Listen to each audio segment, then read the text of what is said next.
قال أعوذ بالله أن أكون من الجاهلين قال أعوذ بالله أن أكون من الجاهلين अस्सलामु अलैकुम वरहमतुल्लाहि वबरकातुह। आज हम सूरतुल बकरा का सबक नंबर 14 पढ़ेंगे। तो आइए सबक को शुरू करते हैं। अऊज़ु बिल्लाहि मिनश शैतानिर रजीम। बिस्मिल्लाहिर रहमानिर रहीम।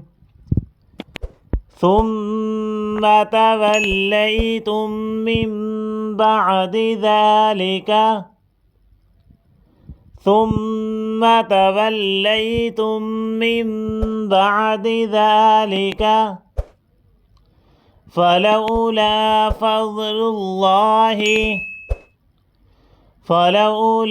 فضل الله عليكم ورحمته لكنتم من الخاسرين عليكم ورحمته لكنتم من الخاسرين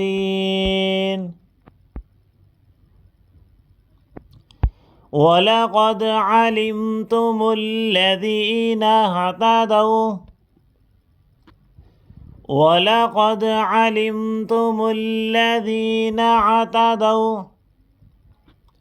منكم في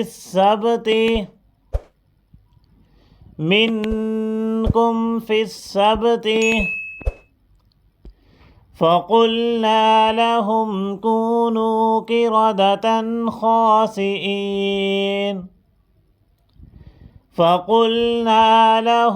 كونوا قردة خاسئين فجعلناها نكالا لما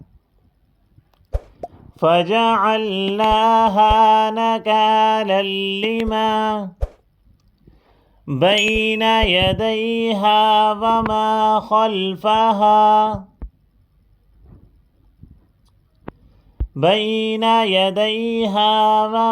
خلفها وموعظة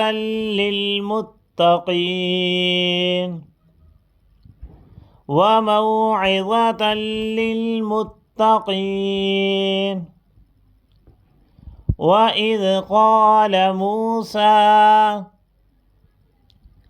وإذ قال موسى لقومه إن الله يأمركم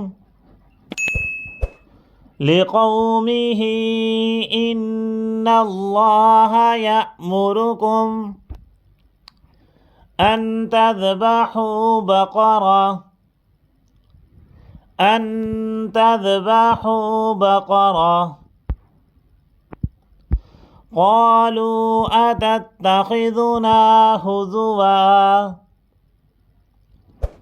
قالوا أتتخذنا هزوا قال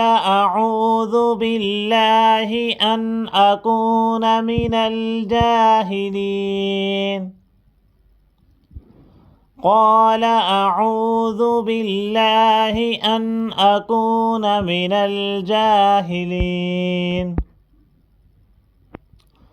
قالوا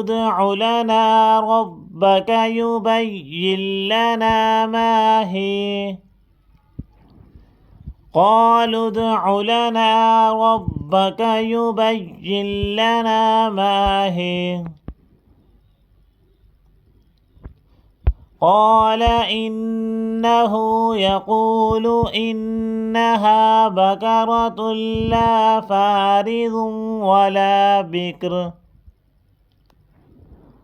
قال إنه يقول إنها بقرة لا فارض ولا بكر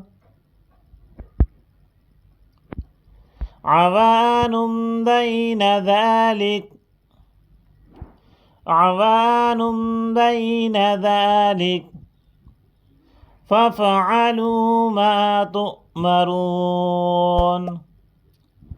فافعلوا ما تؤمرون صدق الله العظيم.